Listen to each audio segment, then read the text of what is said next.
பார்க்கலாம். A village is planning to dig a new well at the center location so that all the surrounding houses are equidistant from it. இதுல வந்து சென்டர்ல வந்து ஒரு well எடுக்க போறாங்க. அதுல இருந்து எல்லா ஹவுசஸும் சேம் டிஸ்டன்ஸ் இருக்கிற மாதிரி பார்த்துக்க போறாங்க. The houses are located at the point A, B and C on the coordinate grid representing the village map. The village council want to check whether these three houses lie in the straight line so that well can be placed equidistantly. If they are not collinear, the council want to find the midpoint of the line segment joining two farthest houses to locate the well அப்படின்னு கேட்டிருக்காங்க. So எல்லாமே வந்து equal டிஸ்டன்ஸ்ல இருக்கா கொலினியரா இருக்காங்களான்னு check பண்ணணும். அப்படி இல்லை அப்படின்னா எந்த ரெண்டு ஹவுஸ் ரொம்ப தூரமா இருக்குன்னு பார்த்துட்டு அந்த ரெண்டு பேரையும் கனெக்ட் பண்ற மிட் பாயிண்ட்ல வந்து அந்த வெல்ல வந்து வைக்கணும் அப்படின்னு வந்து டிசைட் பண்ணியிருக்காங்க. ஸோ இதை பேஸ் பண்ணி இந்த கீழே இருக்க கொஸ்டினுக்கு ஆன்சர் கேட்டிருக்காங்க. ஸோ இதுல முதல் question check whether ABC are கொலினியரா அப்படின்னு கேட்டிருக்காங்க. So A point B point CD இவங்க எல்லாருக்கும் டிஸ்டன்ஸ் கண்டுபிடிச்சாதான் அது கொலினியர் நம்ம செக் பண்ண முடியும். ஏயோட பாயிண்ட் கொஸ்டின்ல 2,3ன்னு இருக்கு, பியோட பாயிண்ட் 6,3, சியோட பாயிண்ட் வந்து 4,7. ஸோ டிஸ்டன்ஸ் கண்டுபிடிக்கணும். முதல்ல ஏக்கும் பிக்கும் டிஸ்டன்ஸ், ஏபியோட டிஸ்டன்ஸ் ஃபைண்ட் பண்றோம். டிஸ்டன்ஸோட ஃபார்முலா ரூட் ஆஃப், எப்பவுமே டிஸ்டன்ஸ் ஃபார்முலா வந்து ஒன் டைம் பேப்பர்ல எழுதிருங்க. ஸோ இதான் நம்மளோட டிஸ்டன்ஸோட ஃபார்முலா. ஏக்கும் பிக்கும் அப்ளை பண்றோம். x1 y1 x2 y2. So முதல்ல x2 மைனஸ் x1 த whole square plus y2 minus y1 த ஹோல் ஸ்கொயர் அப்படின்னு எழுதிக்கலாம். ஸோ இதை வந்து ரூட்ல இருந்து வெளில எடுத்தா இது 6 மைனஸ் 2 வந்து 4 ஸ்கொயர் வரும். 3 மைனஸ் 3 வந்து 0 ஸ்கொயர் தான். ஸோ 0 விட்டுலாம், 4 ஸ்கொயர் இருக்கு. ஸோ ரூட் ஆஃப், அதே மாதிரி பிக்கும் சிக்கும் டிஸ்டன்ஸ் கண்டுபிடிக்கலாம். So BC is equal to, so BC is equal to root of B பாயிண்ட்டும் சி பாயிண்ட்டும் அப்ளை பண்ணணும். x1 y1 x2 y2. Formula படி x2 மைனஸ் x1, இங்கே 4 இருக்கு, இங்கே 6 இருக்கு. 4 minus 6 the whole square plus y2 minus y1 7, இங்கே 3 இருக்கு. 7 மைனஸ் 3 த ஹோல் ஸ்கொயர் எழுதிக்கலாம். Is equal to root of 6ல 4 மைனஸ் பண்ணா 2 வரும், மைனஸ் 2 தான் வரும். ஆனால் மைனஸ் 2 ஸ்கொயர் பண்ணா கூட பிளஸ் 4 தான். பிளஸ் 7 மைனஸ் 3 4 வரும், 4 ஸ்கொயர் பண்ணா 4 4s are 16. ஸோ ஆட் பண்ணும்போது ரூட் 20 அப்படின்னு கிடைக்குது.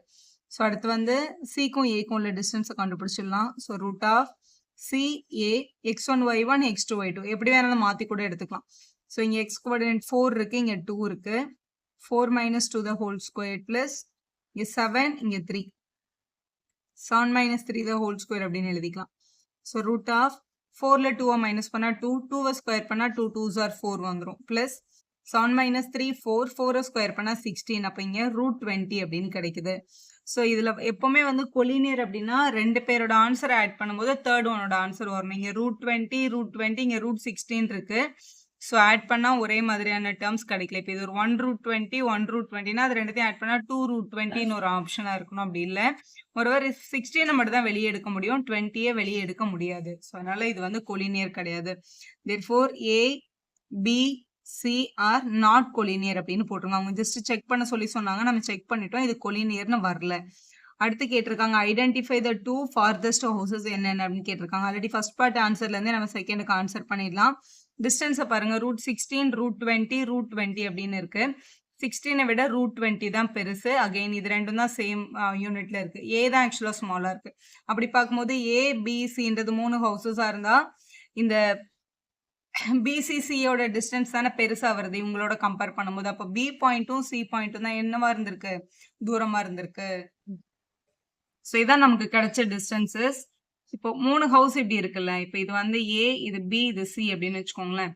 ஏக்கும் பிக்கும் உள்ள டிஸ்டன்ஸ் வந்து ரூட் 16, இவங்களுக்கும் ரூட் 20 தான், இவங்களுக்கும் ரூட் 20 தான். இங்க கேள்வியில் என்ன கேட்டிருக்காங்கன்னா ஐடென்டிஃபை த 2 farthest ஹவுசஸ், ரொம்ப தூரத்துல இருக்க 2 ஹவுசஸ் எதுன்னு கேட்டிருக்காங்க. அப்படி பார்க்கும்போது சில இருந்து ஏயும் சில இருந்து பியும் சேம் டிஸ்டன்ஸ்ல தான் இருக்கு. மொரோவர் இது வந்து ஷார்டஸ்ட் டிஸ்டன்ஸ் ஏபி. ஸோ இதை எடுக்க முடியாது, ஃபார்தஸ்ட்னா தூரம் தானே கேட்குறாங்க.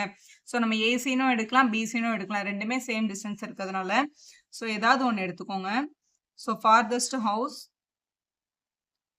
ஹவுசஸ் வந்து நான் B and C எடுத்திருக்கேன். B யோட பாயிண்ட் வந்து ஏன்னா BCயும் ACயும் சேம் டிஸ்டன்ஸ்ல தான் இருக்காங்க. ரெண்டுத்துல எது வேணாலும் நம்ம அப்ளை பண்ணிக்கலாம்.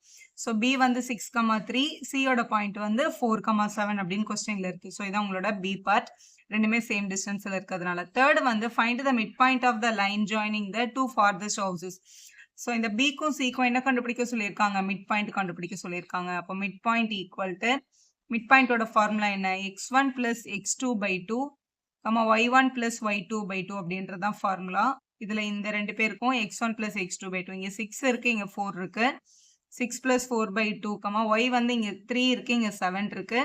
3 plus 7/2 அப்படின்னு எழுதிக்கலாம். இது ரெண்டுத்தையும் ஆட் பண்ணா 10/2 5. இவங்க ரெண்டு பேரையும் ஆட் பண்ணாலும் 10/2 தான் 5 தான் கிடைக்குது. அடுத்த கொஸ்டின்ல இது அப்ளை பண்ணலன்னா இது அட்டென்ட் பண்ணும். Calculate the distance between the two farthest houses. தூரமா இருக்க ரெண்டு ஹவுஸோட டிஸ்டன்ஸ் வந்து √20. ஸோ அதை அப்படியே நம்ம எழுதிக்கலாம். ஆல்ரெடி ஃபர்ஸ்ட் பார்ட்ல கண்டுபிடிச்சிருக்கோம் நம்ம. And give the coordinate of the well வந்து எங்க இருக்கணும்னு சொன்னாங்க? எந்த ரெண்டு ஹவுஸ் வந்து தூரமா இருக்கோ அவங்களோட மிட் பாயிண்ட்ல எடுக்கணும் அப்படின்னு சொல்லியிருந்தாங்க. ஸோ இது பிசியோட மிட் பாயிண்ட்லயும் எடுக்கலாம், ஏசியோட மிட் பாயிண்ட்லயும் எடுக்கலாம். ஸோ பிசியோட மிட் பாயிண்ட் நம்ம கண்டுபிடிச்சு வச்சிருக்கோம். ஸோ ஏசியோட மிட் பாயிண்ட்லயும் எடுக்க முடியும் நம்மளால. ஸோ 6 ஆப்ஷன் கேட்டாங்கன்னா A and C யோட மிட் பாயிண்ட் கண்டுபிடிச்சுக்கோங்க. 2,3 C யோட பாயிண்ட் வந்து 4,7. ஸோ இவங்களுக்கு மிட் பாயிண்ட் அப்ளை பண்ண கொஸ்டின்ல அதான் கேட்டிருக்காங்க. ஹவுசஸ் வந்து கொலினியரா இல்லைன்னா ரெண்டு ஃபார்தஸ்ட் ஹவுஸ் தூரமா இருக்க ஹவுசஸோட மிட் பாயிண்ட்ல எடுக்கணும்ன்றது தான் வெல்லுக்கு அவங்க கொடுத்திருந்த கண்டிஷன். ஸோ இவங்களோட மிட் பாயிண்ட் கண்டுபிடிக்கும் போது இந்த மாதிரி கிடைச்சிருக்கு. So 2 plus 4/2 3 plus 7/2 x1 plus x2/2 y1 plus y2/2 ரெண்டுத்தையும் ஆட் பண்ணா 6/2 3. இதை ஆட் பண்ணா 10/2 வந்து 5.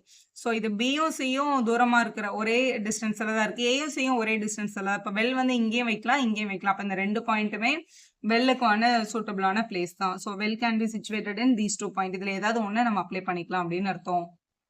ஸோ இப்படி எழுதி ஆன்சரை கம்ப்ளீட் பண்ணுங்க. Question number 20 பார்க்கலாம். A school is designed a rectangular playground. The corners of the playground are marked at P, Q and R on the school coordinate map. The principal want to ensure that the playground is right angled so that sports can be played efficiently. He asked the maths teacher to verify the triangle PQR forms the right angle triangle and to calculate the midpoint of the hypotenuse to mark the center of the playground for playing a water fountain for placing a water fountain அப்படின்னு கொடுத்துருக்காங்க. So இந்த 3 கார்னரும் கொடுத்துட்டாங்க. இது ஒரு right angle ட்ரையாங்கிளான்னு check பண்ண சொல்லியிருக்காங்க.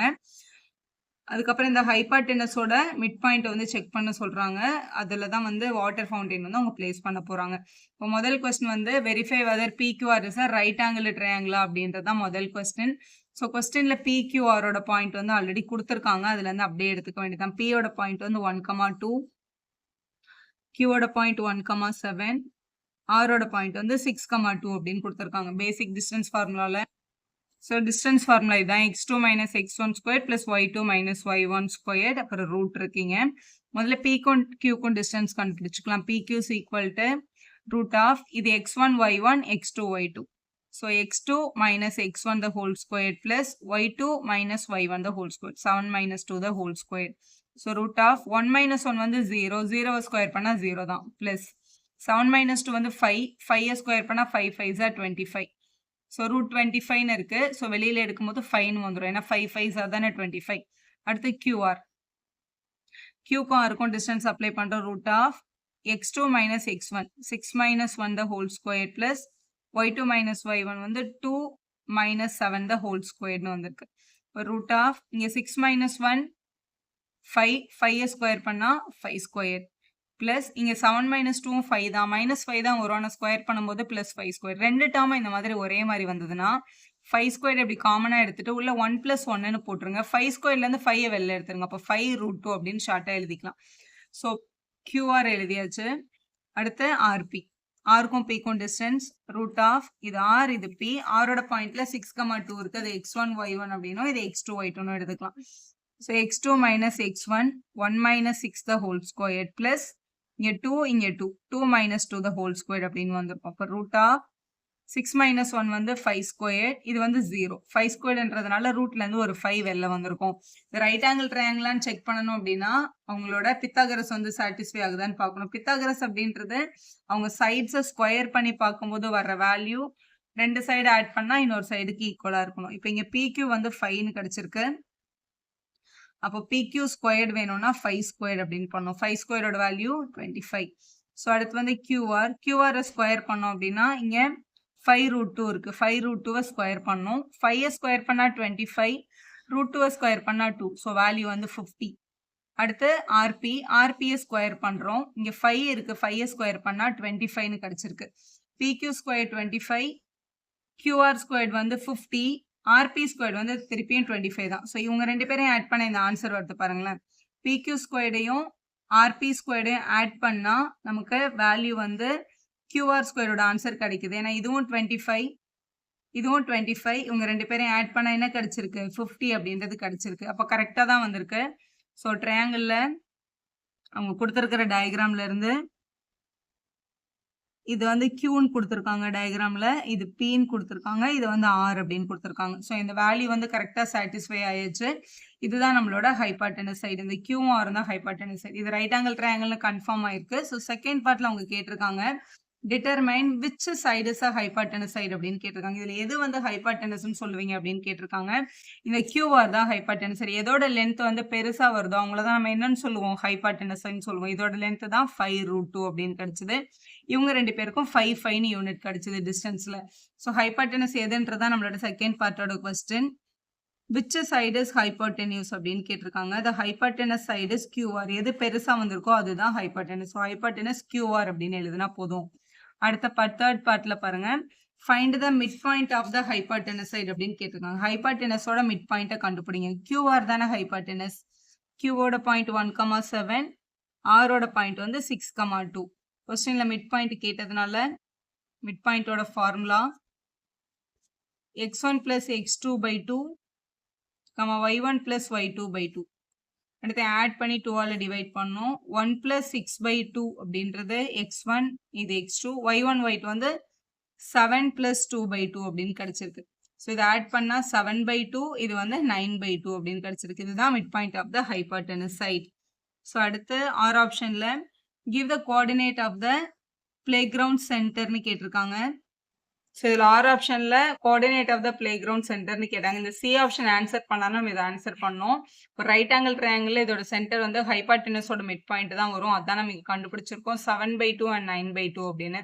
7/2க்கு decimal எடுத்தோம்னா 3.5ன்னு divide ஆகும். 9/2 டெசிமலில் ஃபார்ம் பண்ணோம்னா 4.5 அப்படின்னு வரும். ஸோ 3.5, 4.5 அப்படின்றது தான் பிளே கிரவுண்டோட சென்டர். அந்த ஃபவுண்டைன் வந்து இங்கே தான் அவங்க பிளேஸ் பண்ணணும். வீடியோ யூஸ்ஃபுல்லாக இருந்தால் ஒரு லைக் போடுங்க, ஃப்ரெண்ட்ஸ்க்கும் ஷேர் பண்ணுங்கள். Subscriber channel for more videos. Thank you for வாட்சிங்.